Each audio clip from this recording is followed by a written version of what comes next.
Bab 253. Papa gendong ya. Papa mandiin gantian. Netra coklat Seva mulai terbuka lalu secepat kilat ia bangun dan menatap wajah suaminya. Lalu ikut tersenyum dan mengangguk. Tahu kalau mereka mau datang malam, gue jalan-jalan dulu tadi. Gerutu Ziko pada Gibran dan Zidan kala ketiganya duduk di meja bulat melingkar berpisah dengan para tetua. Di sofa besar ruang keluarga, seluruh anggota keluarga sedang menyambut kedatangan pasangan pengantin yang tidak baru itu pulang dari hotel. Iya ya bang ya. Tadi, waktu Nyong mau ke stadion, mau ikut ayah meeting, ketemu sama Mas Paolo Maldini, katanya jangan dulu.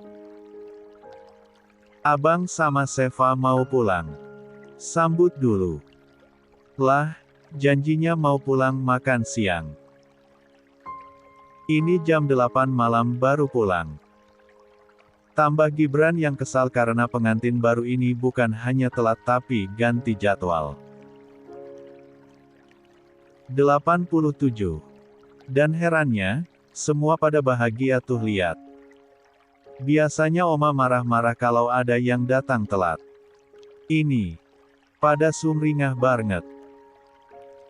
Gibran dan Araas menganggukkan kepala mereka mulai mengerti dengan apa yang diucapkan oleh putra dari Pak Polisi dan ikan cupang itu. Mungkin karena abang spesial Abang kan anak pertama. Kayak kita ceonya WANGPED sama Kasano juga lagi. Kayak kita yang diutamain di keluarga kita. Jadi abang juga pasti gitu. Ucap Gibran yang mendapat decakan kesal dari Ziko. Pakai bawa-bawa anak pertama lagi. Abang itu abis diculik di hari pernikahannya sama ulang tahunnya. Jadi wajar aja pada disambut. Zidan dan Gibran langsung tertawa mendengar ucapan Ziko. Marah. Ucap Gibran. Gak pantes bang Muka lo, terlalu imut-imut kayak gue. Yang cocok jadi antagonis cuma Bang Asam. Ketiganya tak kuat menahan tawa. Hingga jadi perhatian keluarganya sebentar. Pembahasan ini sungguh menggelitik perut. Apalagi Ziko. Ia dan Azam memang mirip. Tapi, sesuai dengan apa yang dikatakan oleh sepupunya tadi, Azam memang berwajah antagonis. Pendiam yang diam-diam menghanyutkan, dengan tatapan mata abu yang tajam dan rahang yang tegas, Azam tak seimut mereka. Ziko lalu menyentuh rahangnya. Gue jadi berprasangka baik nih sama Tuhan. Abang yang mukanya gitu aja, dikasih bidadari lembut kayak Seva. Apalagi gue ya. Sekelas Princess Eleanor Lapia. Ucap Ziko sambil berhayal. Semua di dunia ini berpasang-pasangan bang. Jawab Gibran. Abang dapat Seva yang cantik dan lembut, itu adalah kebalikan dari abang yang antagonis wajahnya. Nah, kalau imut-imut macam abang sama ini, pasti dapat ceweknya ya, kebalikannya. Wonder Woman yang badannya kekar kayak Ade Rai. Ziko dan Zidan langsung melempar Gibran dengan sendok di depan mereka. Gibran pun tertawa karenanya. SSSTTT. Tegur Stella yang lewat membawa pai apel pada ketiga pemuda harapan bangsa yang cerewet dan membuat gaduh ruangan sehingga ketiganya langsung mingkem walau tidak bisa menahan tawa mereka. Stella menuju meja keluarga.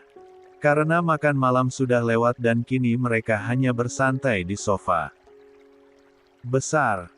Terlihat Azam juga Seva sedang bicara dengan para tetua.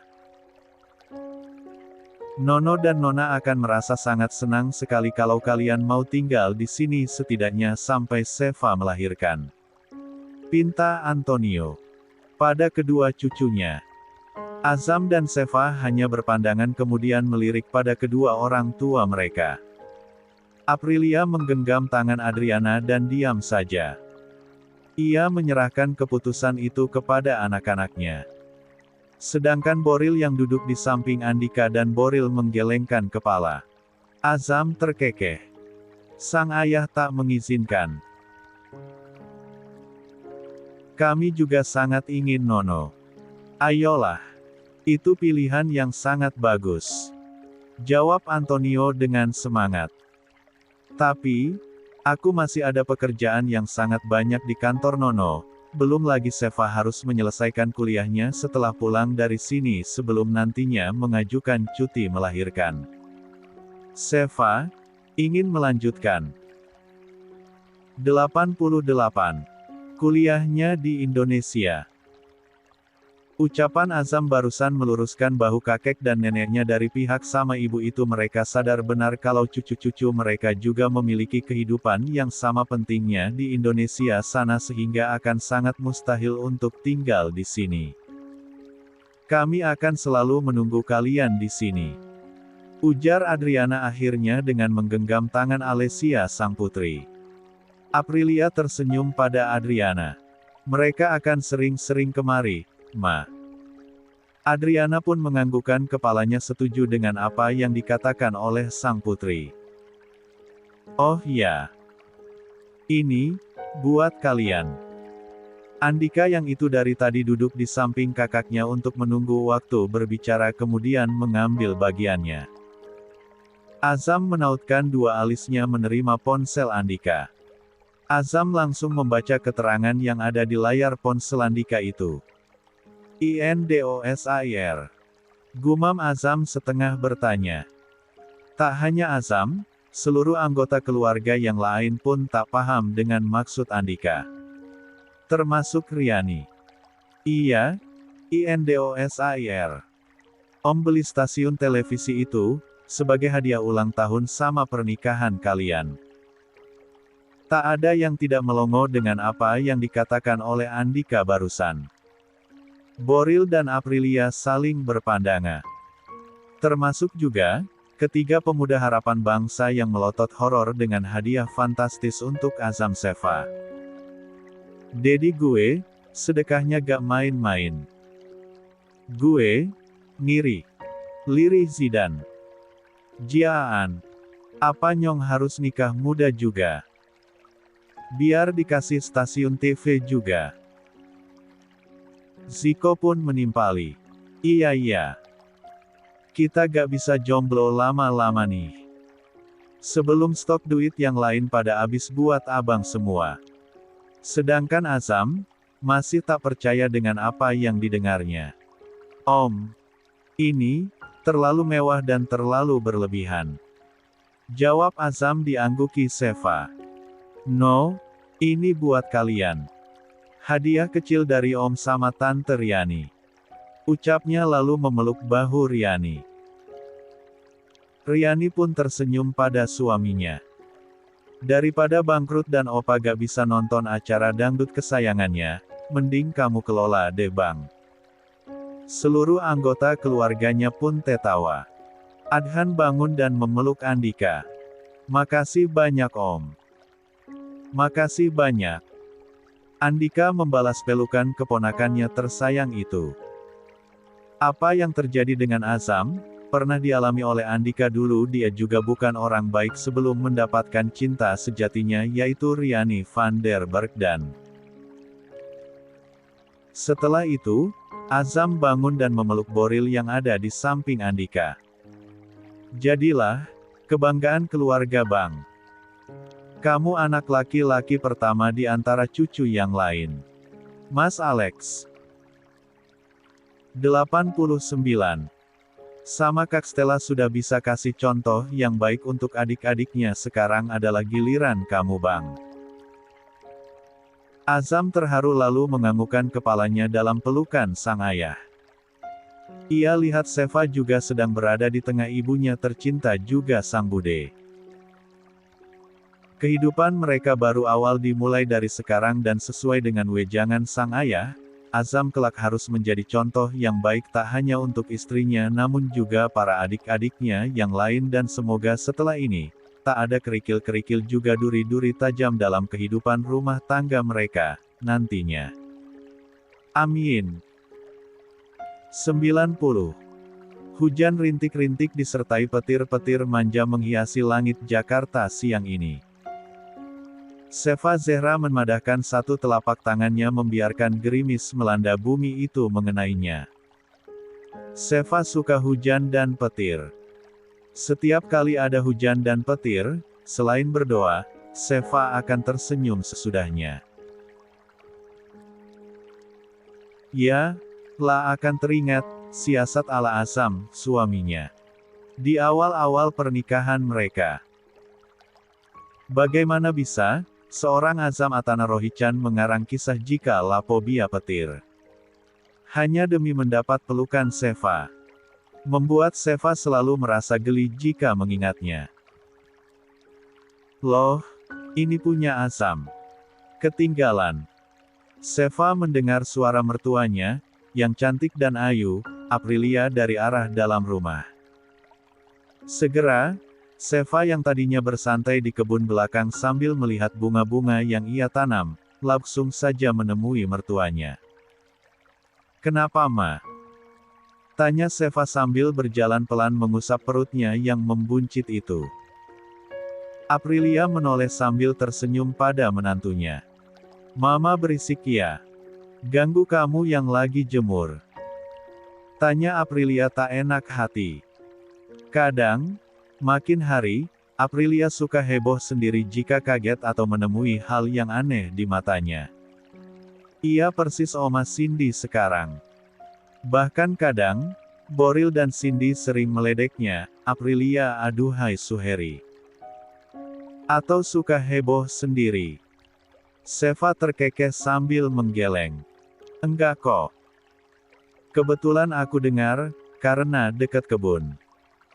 "Kenapa, Ma?" "Ini sayang, punya Azam kan?"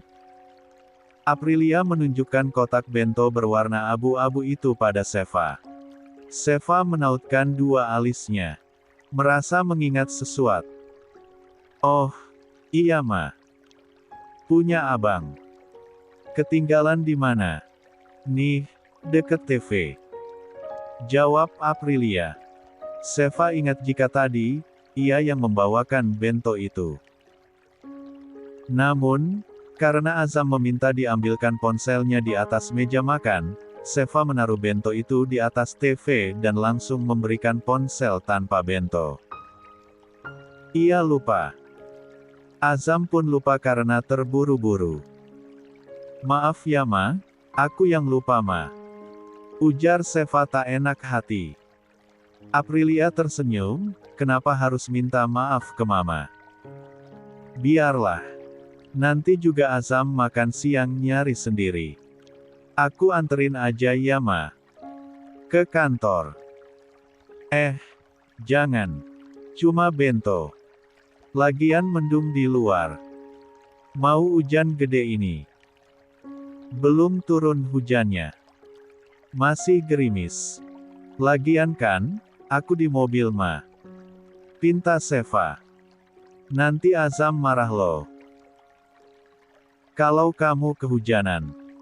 Enggak bakal kehujanan Ma, aku sekalian pengen beli susvla coklat di cafe WANGPED.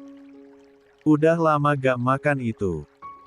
Aprilia menatap menantunya tersebut. Seva memang sering mengemil akhir-akhir ini dengan susvla coklat. 91. Yang hanya bisa ditemukan di kantin WANGPED dan Azam sering membelikan itu saat pulang. "Aku juga mau makan siang sama abang." "Boleh ya Ma," ucapnya manis dan manja. Persis girl band dangdut tahun 90-an. "Ditimang-timang Bang, ditimang-timang dimanja-manja, Bang."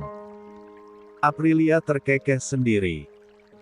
Kadang lah tak percaya jika Seva, putri angkatnya, kini jadi menantunya.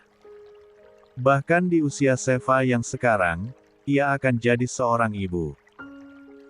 Wajah Seva masih sangat imut namun jiwa kedewasaannya sangat nampak jika sudah bicara. Cerdas, mahasiswi psikologi pula. membuat Seva selalu nampak elegan, cantik luar dalam. Kecuali jika sedang bersama suaminya. Lebay tak tertolong. Begitulah kata tiga pemuda harapan bangsa. Ya udah, minta dianterin sama Vidya. Aprilia memberi izin dengan menyebutkan nama bodyguard perempuan yang selalu bersama Seva. Siap ma. Aku ganti baju dulu. Kalau papa, bentonya udah dibawa. Tanya si cantik ini. Udah, istrinya papa, gak pernah lupa sama bekal suaminya.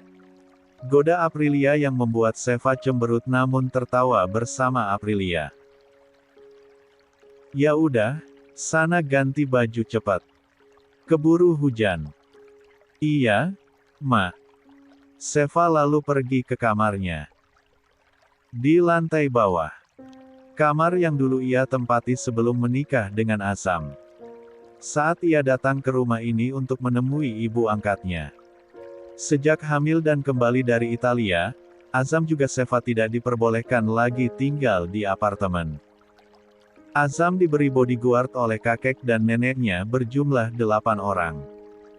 Namun, saat di Indonesia, Boril menolak semuanya dengan alasan, putranya akan jadi pusat perhatian dengan banyaknya orang di sekelilingnya. Jadilah Azam hanya ditemani 2 bodyguard dengan Rahul Khanna yang akan mengantarnya kemana-mana.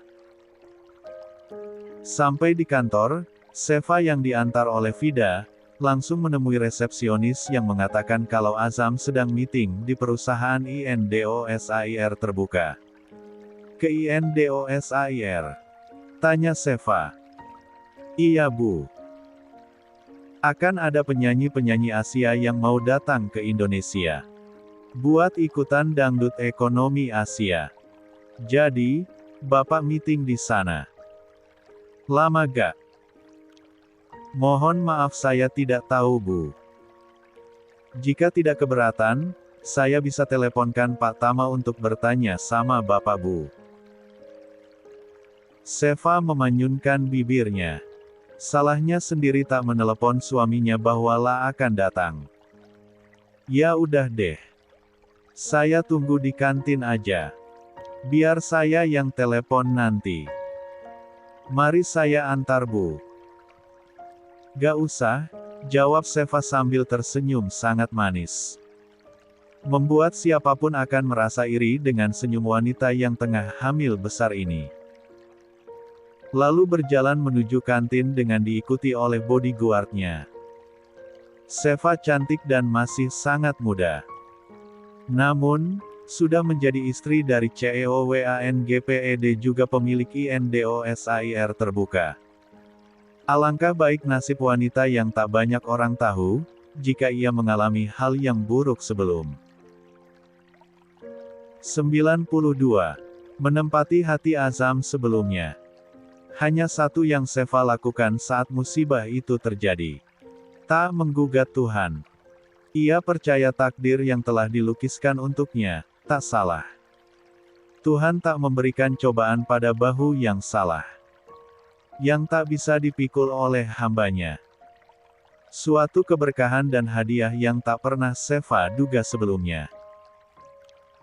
Bahkan dalam mimpi sekalipun, ia yang seorang anak dari wanita pemandu karaoke, besar dalam keadaan yatim piatu, kini menjelma jadi istri Azam Atana Rohichan.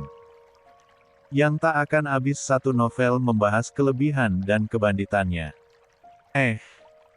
Hujan semakin deras kala Seva sudah sampai kantin WANGPED. Ditambah pula suara petir-petir manja. Untungnya kita udah sampai ya mbak. Ujar Seva pada Vida. Iya bu. Jawab wanita diikat satu ke belakang ini. Pada Seva.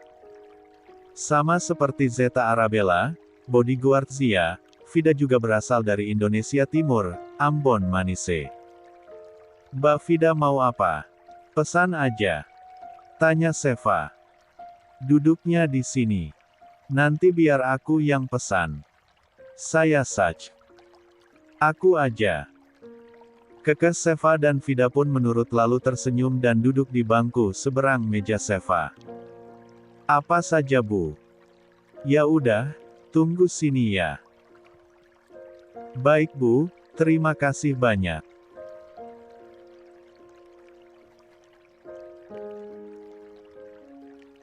(254) Seva lalu berjalan menuju meja panjang kasir untuk memesan makanan. Saat itu kantin ramai oleh pelanggan yang datang dari luar. Karena tempatnya terletak di luar gedung WANGPED dan bersebelahan dengan pusat perbelanjaan, maka kantin ini juga bisa dikunjungi oleh pelanggan non-karyawan di sini. Saat itulah, berlarian dua orang anak yang kehujanan dari tempat parkir depan dan buru-buru ingin masuk dan duduk. Walau langkah kaki mereka basah. Hei, jangan lari-lari. Baju kalian basah. Ke kamar mandi dulu. Terdengar suara ibu mereka dari belakang dan mengejar dua anak itu. Namun, sayang keduanya sudah berlarian menuju meja dengan lantai basah dengan titik-titik air yang ditinggalkan langkah mereka. Vida melihat itu lalu berteriak pada Seva sambil refleks bangun dari duduknya. Ibu! Awas!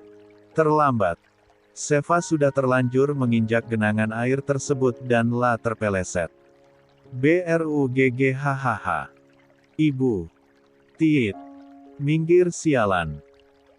Suara klakson Azam bunyikan dan umpatan-umpatan kasar juga ia lontarkan kala ia berpacu dengan waktu, namun apa daya terjebak macet karena hujan turun dengan begitu lebatnya. Beberapa waktu yang lalu, sekitar 10 menit yang lalu saat pria bermanik abu itu sedang memimpin rapat, tiba-tiba saja asistennya, Tama, mendapat telepon dari bodyguard sang istri kalau istrinya terjatuh di kantin perusahaan dan air ketubannya pecah serta kini sedang berada di klinik yang ada di kantor WANGPED karena tak 93. Mungkin dibawa ke rumah sakit karena jalanan macet. WOYYY kasih jalan. Kepala Azam keluar dari jendela dan mulai memaki pengendara lain. Namun, tak satu pun yang bergerak. Lah sungguh panik sekarang. Berkali-kali dia memukul setirnya sendiri karena kesal tak bisa jalan.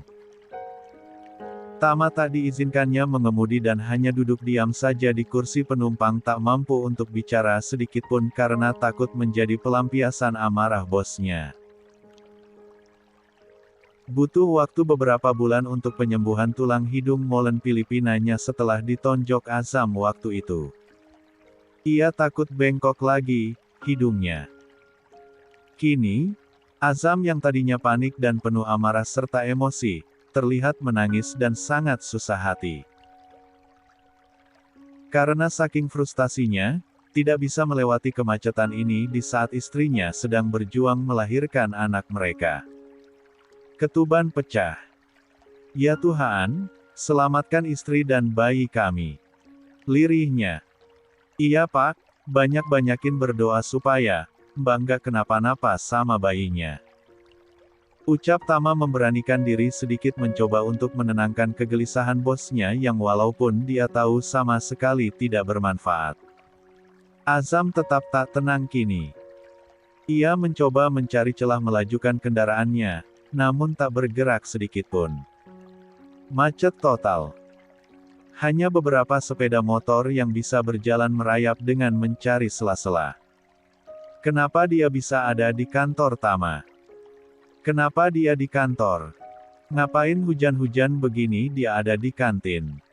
Ngapain? Tama pun menjawab. Kalau tidak salah, Vida tadi mengatakan, Mbak Seva mau mengantarkan makan siang Bapak yang tertinggal di rumah Pak. Azam termangu mendengar jawaban Tama. Ya Tuhan, sesal Azam. Tanpa makan siang, saya gak akan mati Tama. Kini, dia sedang berjuang hidup dan mati. Seva, Abang,